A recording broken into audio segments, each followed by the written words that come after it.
Warner Brothers is for commentary purposes. Please understand and thank you. Don't forget to subscribe!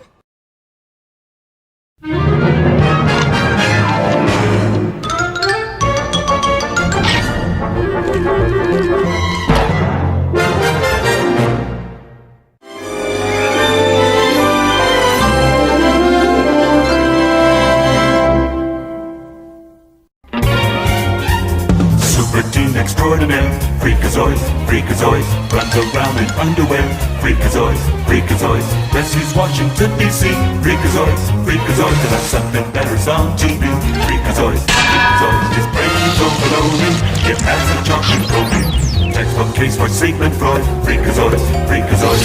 Check out Dexter Douglas, your computer ace, when surfing on the internet, was that the cyberspace? He turned into the Freakazoid, who's strong as a brick. He drives the villains crazy, cause he's a lunatic. His home base is a Freakaland, Freakazoid, Freakazoid, like a barber cuts his hair, Freakazoid, chimpanzee, runs around in the Freakomobile, Freakazoid, Freakazoo, hopes to make a movie deal, Freaka me, Freaka you, he's here to save the nation, so stay tuned to this station, if not we'll be unemployed, Freakazoid, Freakazoid, Freakazoid.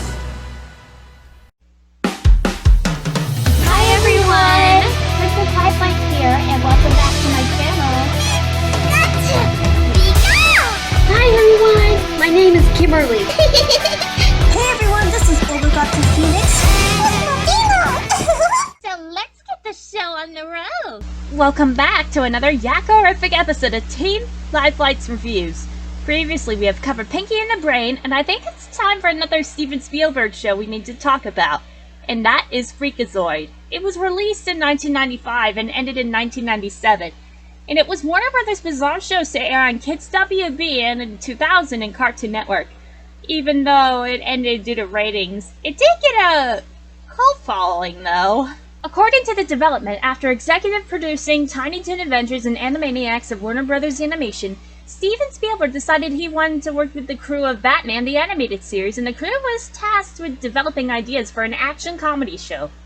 Writer Alan Burnett worked with various Batman artists and directors to come up with several pitches, including a futuristic action-adventure show called Joe Runt, developed with Eric Radomski and Ronaldo Del Carmen, which Spielberg loved, but Warner Brothers Network head Jamie Kellner hated. A Star Wars-type show about a smuggler space pirate developed with Bruce Timm, and a teenage Johnny Quest-type show.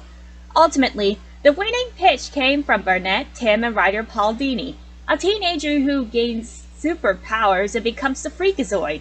Dini and Timm envisioned the character somewhat like Spider-Man, in terms of telling a story about an immature teenager coping with newfound power. Timm claims that his version of the character would have been similar to the way the Creeper is portrayed in later Batman the Animated Series episode Beware the Creeper, including sounding the same as the Creeper, who was voiced by Jeff Bennett at the time. Eventually, Timm realized that Spielberg wanted something much more in an Animaniacs comedy vein. It was very uncomfortable working in that style. So he left the project, and Tom Ruegger, senior producer on Tiny Toon Adventures and Animaniacs, as well as the executive producer on the early seasons of Batman the Animated Series, was brought in to revamp the series. Ruegger wrote some sort of pilot script for the show, made up largely of quick blackout-type gags. The script was 85 pages long, about the length of 2 episodes. Most of the in-between segments in the first season originated in this script, including Freakazoid and Friends, Man, The Lobe, and Moron segments in episode 3, and Legends Who Lunch. Spielberg liked the script, but suggested that there would be some longer sketches with more story. Ruegger then bought Paul Rugg. He was a story editor, writer, and occasional voice actor on Animaniacs, and John P. McCann, a staff writer on Animaniacs, to write material. Rugg and McCann were good friends, having performed together in the Acme Players comedy troupe, and been hired to Animaniacs at the same time. McCann wrote the first full script of Freakazoid Dance of Doom, and Rugg wrote the second, Candlejack. Rugg was cast as Freakazoid when all the auditioners were overly manic, and Rugg repeatedly demonstrated to them on how they should play the role. Rugg was brought into this show in January 1995, and McCann wrote Dance of Doom in February. Since the show was slated to premiere in September, the timeline was very right, and there was no time to write a series Bible or set the rules for the show. However, the writers were finding the world of the show each episode as they wrote, as referenced by the characters in episodes such as "And Fanboy is his name." Timm had already designed almost all the characters and villains, including Freakazoid, Steph, Loeb, Candlejack, and Cave Guy. And the writers were tasked with keeping the current designs and developing backstories for the existing characters. Rugg and McCann initially spent a great deal of time trying to figure out on the logistics of the show's universe, including a possible origin story for Freakazoid involving a garage door opener. Rugg told them to stop focusing on the underlying logic and to just start writing episodes. Many of the first season directors, Dan Riva, Eric Radomski, and Ronaldo Del Carmen, came to the show by way of Batman the Animated Series and remained attached to the show despite Timm's exit. Paul Dini submitted several scripts to the show during the first season. The series debuted as part of Warner Brothers' new lineup of children's cartoons Kids WB on the 9th of September in 1995. In the second season, producer Mitch Schauer left to produce his own series, Angry Beavers, which is also a show that we plan to review sometime soon. That's right! Rena, Rika, and I will be working on it, so please look forward to it! Most of the series directors also exited the show, either to work on Warner Brothers' new Superman series or to exit Warner Brothers Animation altogether. Additionally, Rugger had 3 other series on his plate: Animaniacs, Pinky and the Brain, and Road Rovers.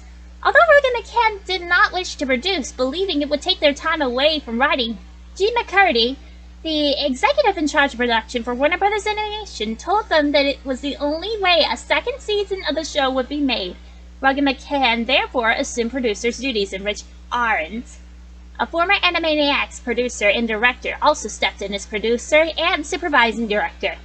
At the season start meeting with Steven Spielberg, which covered all of the shows he was producing at Warner Brothers Animation, Rugg and McCann were told that for budgetary reasons, Freakazoid was now to be made up for a full half-hour episodes rather than the shorter segments that had been the bulk of the first season. On October 19, 1996, the time slot for Freakazoid was changed to 8 a.m. on Saturdays as part of Kids WB's new scheduling edit. Big Kids Go First. At this point, the writers and producers realized that Freakazoid would be cancelled. After 5 weeks in this time slot, Freakazoid was removed from the Saturday lineup entirely and began airing Friday afternoons at 4 p.m. for Freaky Fridays, with a random show with the Kids WB lineup airing each week at 4:30. Kids WB even had a lower distribution on weekdays than it did on Saturdays, such as many of his affiliates were still under contract to show syndicating programming such as the Disney Afternoon. Before it moved, Kids WB had only shown reruns of Animaniacs and vintage Looney Tunes cartoons on weekdays. Freakazoid had aired its final Kids WB rating on Valentine's Day 1997, with 2 episodes still left unaired. Those episodes finally aired in May and June of 1997, when the show went into rerun syndication on Cartoon Network. So we all have to see if it's good or not. So let's take a look at the Warner Brothers Bizarre shows, and this is our review of Freakazoid. Now then, let's have a look at the plot together.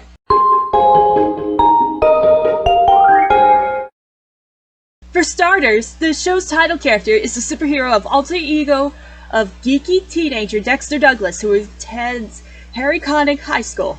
After being absorbed into the internet and instantly gaining all of its information, Freakazoid possesses enhanced strength and endurance, extraordinary speed, ability, and large amounts of sanity. These changes make him a powerful and fearsome force for upholding freedom and its righteousness, unless he gets distracted by something like a bear riding a motorcycle, and he has a base called the Freakalair, a parody of the Batcave, built by his mute butler, Ingmar. The Freakalair contains a hull of nifty things to know, and even a mad scientist lab. His greatest weakness, as he once explained to a villain, is that he can be imprisoned in a cage with graphite bars charged with negative eons. He also expresses a great aversion to poo gas. Peripheral powers come and go. Freakazoid's once developed telekinesis triggered by anger that was never mentioned again after the episode, and once crossed the globe to yell at a Tibetan monk for raking too loud. He also has the ability to assume the form of electricity and cover long distances instantaneously, although he just as often simply sticks his arms forward and runs around while making swishing sounds with his mouth, as he was pretending to fly. Dexter can change into and out of Freakazoid at will with the words freak out and freak in. When not in Freakazoid mode, Dexter looks and acts completely normal, as his family is unaware that anything has happened to him. Freakazoid spends his time in an area of Dexter's brain called the Freakazone, where he reflects, has profound thoughts, and watches reruns of Rat Patrol. His secret key sequence must be typed in for the computer bug to become active, a reference to the Pentium FDIV bug, and begins with a asterisk and a lot of other keywords, followed by delete. The first bug was manifested when Dexter's cat crawled into the keyboard. While the show is set around Washington, D.C., the local often varies with the show's humor. Taking Freakazoid to locations around the world is needed. Okay then, let's have a look at the characters and personalities! Dexter is your average teenager who is also a total computer geek. He has a crush on Steph and attempts to date her, while she is dating his alter ego. In free time, he enjoys reviewing the actuarial tables for his retirement and reading funny stories in Vaneri, and he's allergic to sheet cake, or more accurately, to the pen. As for Freakazoid, he possesses all the knowledge of the internet, but at great cost to his sanity. He behaves in a silly fashion, and often defeats villains in unorthodox ways, such as subjecting Longhorn to the 7th-inning stretch, or getting Cobra Queen to say tongue twisters until she passes out. Freakazoid admits that he has no idea why this worked, and he also frequently breaks the fourth wall and is very aware that he's on a TV show. And when Freakazoid breaks character on set, he tends to talk in a voice similar to Jerry Lewis's serious voice. Mike Cosgrove is a police sergeant in the southwest precinct of Washington, D.C. His patrol car designation is Mobile Unit 6. Although his demeanor is rough and low-key, he seems to share all of Freakazoid's tastes and passions, both the zany and insane, making the two a perfect match. Also, in case you haven't noticed, his VA, Ed Asner, had passed away. May his soul rest in peace. Steph is beautiful, helpful, kind, nice, shallow, loving, cute, flirty, romantic, cynical, intelligent, spoiled, sarcastic, lively, independent, caring, sophisticated, and athletic. And, to be honest, she is Dexter Douglas's high school crush and later girlfriend, and Freakazoid's girlfriend. Roddy McStew is Freakazoid's mentor. He is ill-tempered. In order to cover his relationship with Dexter Douglas, he poses as Dexter's driving instructor. Professor Jones is an old friend at Ingemar's. At first he is horrified when he learns the details of the job. He expects to be supervising a large staff, and refuses to personally construct anything more complicated than a jelly sandwich. However, Freakazoid's offer to double his pay persuades him. He repeatedly complains that his back is too delicate to do even the most undemanding tasks, such as placing a videotape into a VCR. And, although confrontational and snobbish, Jonesy is desperate to be accepted and becomes very upset when people dislike him. He appears to believe in pixie people and thinks the government has been covering up their existence. Freakazoid and Cosgrove take great pleasure in sending spooky monsters to frighten Professor Jones. Specialty dishes which Jonesy prepares include croutons with melted brie and bottled Pellegrino water from the island of Vim, and muffins entirely made of dill weed. The Loeb's background is never explored. All that is known about him is that he is a super genius with a giant brain for a head. He has very low self-esteem, as he once surrendered just because Freakazoid told him that his plan was stupid. He takes great pleasure in his combative relationship with Freakazoid, and is disappointed when Freakazoid does not have time to properly chase him. And they exchange presents in Christmas. As chairman of the board of the Apex Microchips, Armando attempts to hide the flaw in the Pinnacle chip by throwing Roddy out of a window, and when Dexter Douglas discovers the flaw and becomes Freakazoid, Armando becomes obsessed with capturing the power of the flaw. So, he kidnaps Dexter, Roddy, and Dexter's family, so Armando was sent to prison and spent 6 months, and he eventually returned as a human cyborg later on. Royce Mumphrey, better known as Cave Guy, is a large blue cave man who is surprisingly well educated and erudite. His origin is never described. He's a wanted criminal in 5 states. When he wants to lie low after a crime, he goes to the Hamptons. He's extremely disturbed by nerds, particularly those who speak Klingon. He goes to Washington Gardens, but after only special robberies.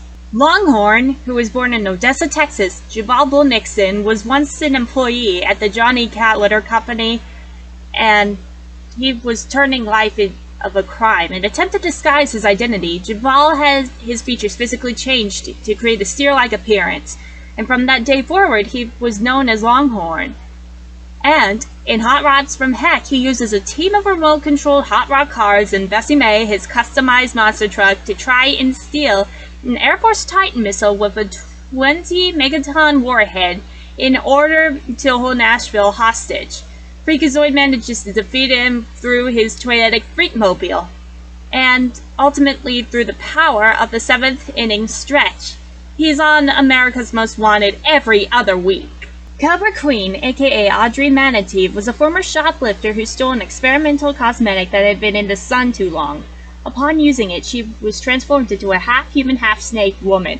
By the time she was in high school, she could not get dates because of her skin problems, i.e. shedding. Candlejack is a supernatural villain with a burlap sack over his head called the Boogeyman, the for real one. He abducts anyone who says his name and ties them up with a rope, taking them to a secret place which they never come back, because he's insane. He transports his victims via charter bus. Although he prides himself for being scary, he has a weakness for pumpkin pie and also seems to enjoy watching F-Truth. Waylon Jeepers is a man obsessed with the paranormal and mystical. He originates from Venice Beach, California, but was forced to leave due to being too strange. He realized his lifelong quest to harness the power of the Gorgons and create a watch that turns people to stone after several setbacks, including the accidental creation of a watch with the marginally useful power of turning beavers to gold. While Freakazoid is generally dismissive of him, his fortunes change when he uses the tags How to Summon Monsters the Easy Way to bind Born the Unspeakable to do his bidding. Now then, with everything said and done, I think it's time we have a look at the final episode and head into the spoiler section. Shall we? Spoiler alert!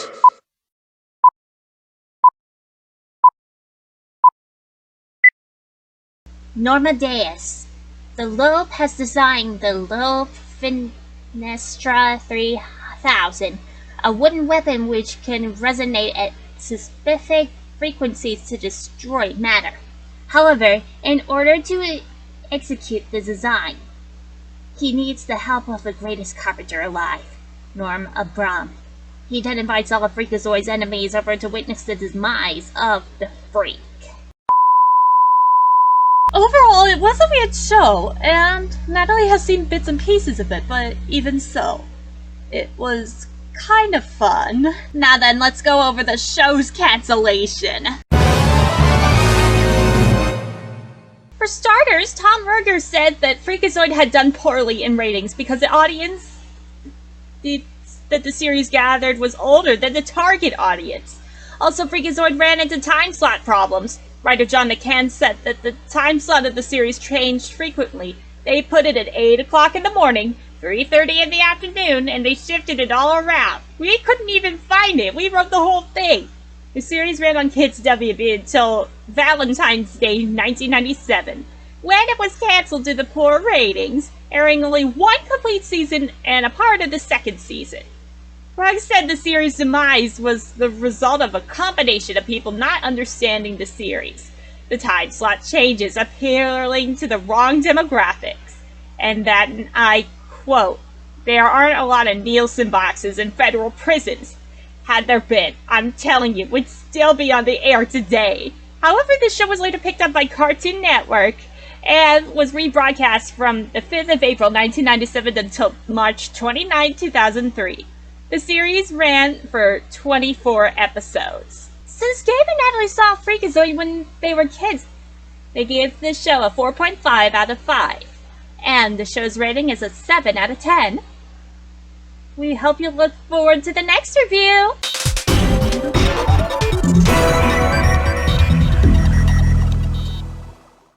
Thank you so much for watching, everyone. What do you think? If you appreciate it, please be sure to super smash that like button. And be sure to follow my social media platforms in the description below and Team Live Light's fandom channels. Please be sure to leave a comment below and please give us your open-minded thoughts. Because we here at Team Life Light's Fandubs do not condone harassment, violence, or trolls allowed, or otherwise, Red Howick from Comedy Central's The Ren and Stimpy Show will haunt you down till the ends of the Shadow Realm. Please be sure to subscribe to our videos and click the notification bell. You'll never miss a video the second it goes live on YouTube and Google. With that being said, thanks for watching and I'll see you all next time. Bye-bye!